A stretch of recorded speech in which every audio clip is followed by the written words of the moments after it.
Good morning, everyone. Today I would like to share the story, A House for Hermit Crab. And I'm dedicating this story to the graduating class at Sioux Valley, the seniors, the eighth graders that will be going into ninth grade next year, the fifth graders that will be moving on up to Sioux Valley, the kindergartners that will be moving into first grade, and also the preschoolers that are transforming on to kindergarten. Um, This is a story that I used to read at the end of every preschool year. And so the seniors that were in my preschool class, they were read this story. The eighth graders that were in my preschool class were read this story. And the same with the fifth graders moving on up from Talkeetna Elementary. So this is A House for Hermit Crab, and it's by Eric Carle.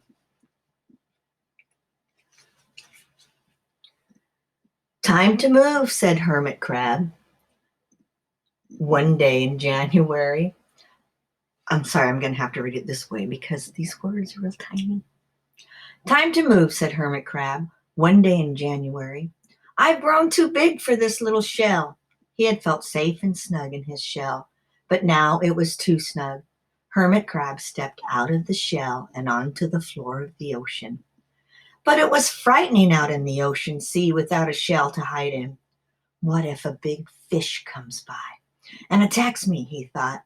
I must find a new house soon.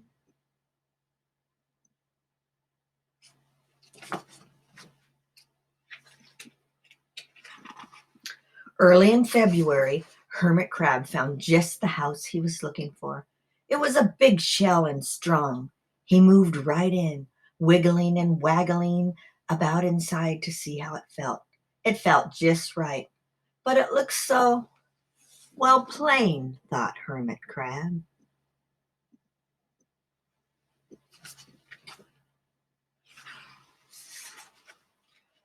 In March, Hermit Crab met some sea anemones.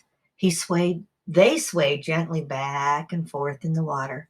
How beautiful you are, said Hermit Crab. Would one of you be willing to come and live on my house? It is so plain, it needs you.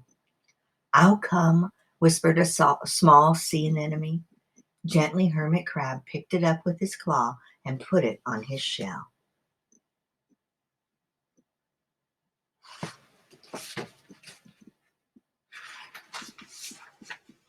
In April, Hermit Crab passed a flock of starfish moving slowly along the sea floor.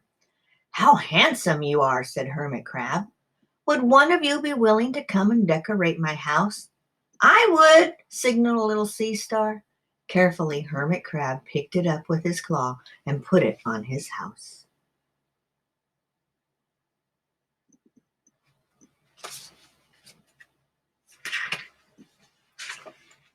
In May, Hermit Crab discovered some coral. They were hard and didn't move. How pretty you are, said Hermit Crab. Would one of you be willing to help make my house more beautiful? I would, creaked a crusty coral. Gingerly, Hermit Crab picked it up with his claw and placed it on his seashell.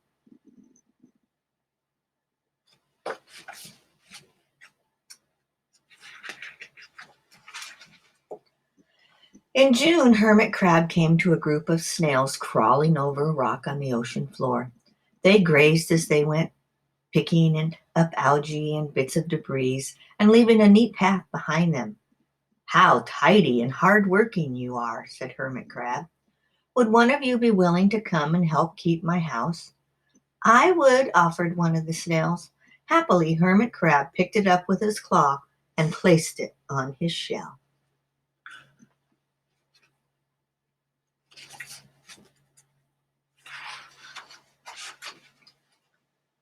In July, Hermit Crab came upon several sea urchins. They had sharp, prickly needles. How fierce you look, said Hermit Crab. Would one of you be willing to protect my house? I would, answered a spiky sea urchin.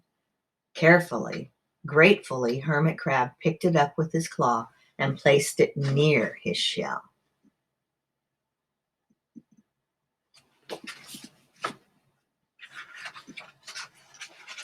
In August, Hermit Crab and his friends wandered into the forest of seaweed. It's so dark there, thought Hermit Crab. How dim it is, murmured the sea anemone.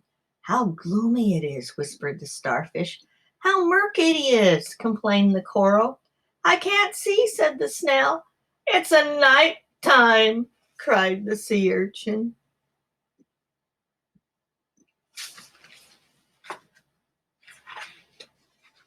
In September, Hermit Crab spotted a school of lanternfish darting through the dark water.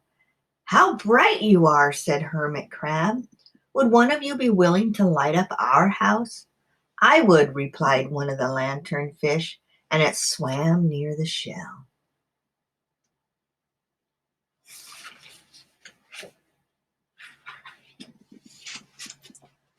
In October, Hermit Crab approached a pile of smooth pebbles. How sturdy you are, said Hermit Crab. Would you mind if I rearrange you? Not at all, answered the pebbles. Hermit Crab picked them up one by one with his claw and built a wall around his shell. Now my house is perfect, cheered Hermit Crab.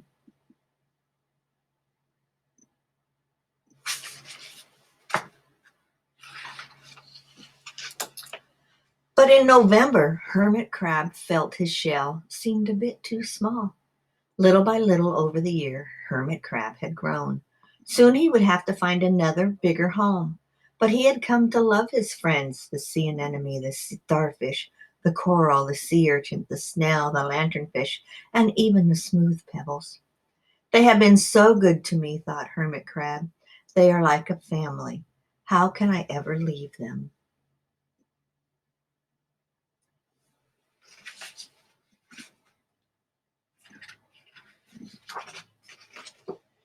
In December, a smaller hermit crab passed by. I have outgrown my shell, she said. Would you know of a place for me? I've outgrown my house too, answered Hermit Crab. I must move on. You are welcome to live here, but you must promise to be good to my friends. I promise, said the little crab.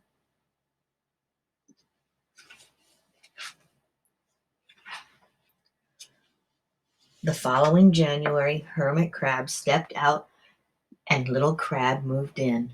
Couldn't stay in that little shell forever, said Hermit Crab as he waved goodbye. The ocean floor looked wider than he had remembered, but Hermit Crab wasn't afraid. Soon he spied the perfect house, a big, empty shell. It looked, well, a little plain.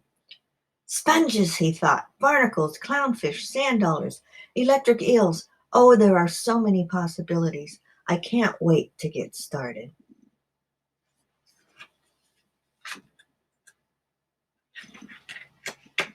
So that's the end of A House for Hermit Crab. And just like Hermit, you all are growing. You're all at different stages, but you're growing and moving on to bigger and better adventures. So congratulations to all of you, and we'll talk at you soon. Bye-bye.